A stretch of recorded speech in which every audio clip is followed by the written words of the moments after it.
दोस्तों, हार ये दो अक्षर का शब्द सुनने में थोड़ा अजीब भी लगता है ना। पर इस हार को अगर आप ढंग से अच्छे से समझोगे ना तो आप बहुत कुछ कर सकते हो। जैसे हार जैसे होता है ना, हम कोई काम स्टार्ट कर रहे हैं और बीच में ही हम हार मान लेते हैं, या हम किसी पढ़ाई में करते हैं या किसी जॉब में करते हैं तो हम क्या कभी कभी इरिटेट हो जाता है। जैसे आप कोई बिजनेस ही करो, कुछ भी करो, आप मान सकते हो। तो हम क्या होता है कि जब बहुत सारी टेंशन आती है, बहुत सारी मुसीबतें आती है, तो हम कभी तो सोचते हैं अरे छोड़ो, हम इसको हम छोड़ देते, हमसे नहीं होगा। तो आप लाइफ में कभी भी ऐसा मत करिएगा, चाहे कोई भी काम हो, चाहे आपका सोशल मीडिया पे वर्क करना हो या आपको बाहर काम करो, किसी भी प्लेटफॉर्म में कभी भी हार मत मानिएगा।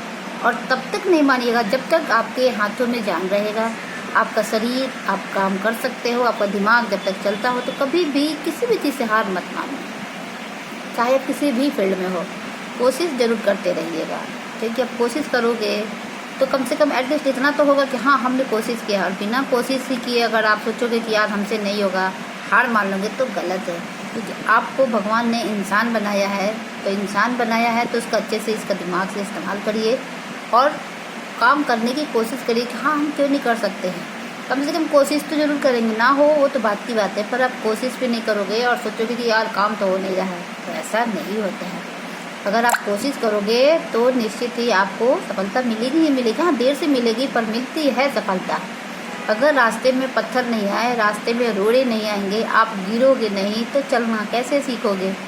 ठीक वैसे ही जब बच्चे छोटा होता है तो माँ सोचती है यार बच्चा चलेगा तो गिर जाएगा, पर कभी कभी माँ छोड़ देती है, पर वो माँ पीछे खड़ी रहती है ताकि बच्चा गिरे तो वो पकड़ ले। ठीक वैसे ही जब आप कोई काम करते हो ना, तो आपको जो ऊपर बैठा ईश्वर है ना, कभी गिरने नहीं देता है। और ठीक गिरते हैं ना तो संभालने के लिए किसी न किसी रूप में एक इंसान को आपके साथ जरूर भेजता, बट हम उस इंसान को कोई पहचान नहीं पाते हैं।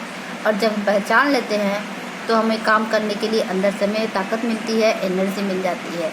इसलिए कोशिश ज़रूर करा करिएगा, क्योंकि जब कोशिश करते हैं ना तो वो ऊपर बैठा ईश्वर परमात्मा भी हमारी मदद करने के लिए किसी न किसी को किसी रूप में ज़रूर भेजता है।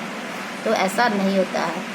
आप एक खुद सोचना, एक जो पुरुष होता है कभी कभी उसको अपने परिवार के लिए कितना स्ट्रगल करना पड़ता है, कितना संघर्ष करना पड़ता है ना। अगर वो चाहे तो वो बैठ जा सकता है कि अरे छोड़ो नहीं करना है, पर वो कोशिश करता है ना, इसलिए कोशिश करता है ना कि वो कुछ कमा कर लाएगा तो घर पर देगा, तो घर पे रोटी बनेगी, उनके घर परिवार में सुख शांति रहेगी। तो कम से कम एक कोशिश तो करते हैं पुरुष या महिला भी है, ये इससे ही अपने घर का सारा काम करती है, सब कुछ अपना प्रिपेयर करके रखती है कि चलो कम से कम हमारा घर में हस्बैंड आएंगे तो घर को अच्छे देखेंगे तो खुश होंगे, चाहे वो कितने भी बीमार हो। आप कभी कभी देखना कि एक महिला कभी बीमार रहती है या कभी ऐसा होता है कि वो बाहर कभी काम करती है पर फिर भी टायर्ड होती है, पर फिर भी काम करती है ना, इसलिए करती है ना, कोशिश तो करती है कि एटलीस्ट जब हमारे घर में हमारे हस्बैंड आए तो घर को अच्छे से देखे, खुश रहे, बच्चे हमारे अच्छे से रहे, है ना।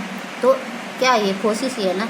तो ये जो कोशिश शब्द है ना, ये बहुत अपने आप में कमाल की है। तो इसलिए कभी भी हताश मत होइएगा किसी काम से, जो काम कर रहे हैं ना उसको दिल लगा के करिएगा।